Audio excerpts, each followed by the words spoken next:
Dans notre laboratoire vivant, on a une vingtaine de fermes en production bovine et ovine qui souhaitent améliorer leur bilan carbone en travaillant sur la régie des plantes fourragères et l'alimentation. Dans cette belle gang-là, on a Dominique Dumoc. On va voir aujourd'hui qu'est-ce qu'elle fait dans le cadre du laboratoire vivant. Frédéric est ici en environnement, moi en agriculture. Je me suis vraiment découvert une passion pour les bovins, puis à quel point ils peuvent être des êtres merveilleux pour régénérer les sols. Cette année, on a environ 160 acres en pâturage clôturé pour 112 bouvillons. Nos bêtes arrivent en avril. On va les mettre à l'herbe dès que le pâturage est prêt là, en mai. On va les déplacer 4 fois par jour là, jusqu'à l'abattage à l'automne.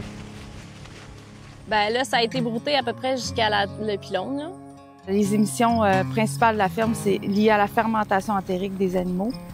Les seules comparaisons qu'on a, c'est de la finition de bouvillon au niveau conventionnel. Donc là, on a des gains moyens quotidiens de 4 à peut aller à 5 livres par jour. Ici, en pâturage, on ne peut pas atteindre ces niveaux de gains-là. On semble avoir un kilo de CO2 produit par kilo de viande plus élevé ici. Par contre, il faut toujours tenir compte de tous les co-bénéfices de ce type de régie-là qui va redonner à la terre.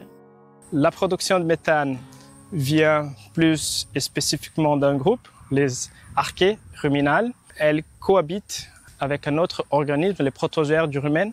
Elles vont prendre les hydrogènes que les protozoaires produisent et puis elles vont utiliser des carbones pour produire du méthane.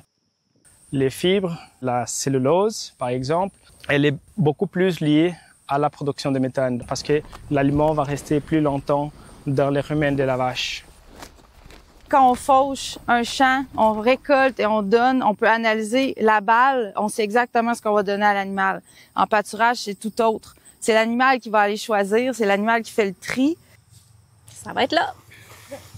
Ce qu'on fait, c'est qu'on prend un quadrat, on va couper à zéro avant le passage des animaux, on fait pâturer nos animaux, puis après la pâture, on va recouper à zéro. Donc comme ça, avec le différentiel, on est capable de voir qu'est-ce que les animaux ont réellement consommé sur l'espace d'une journée.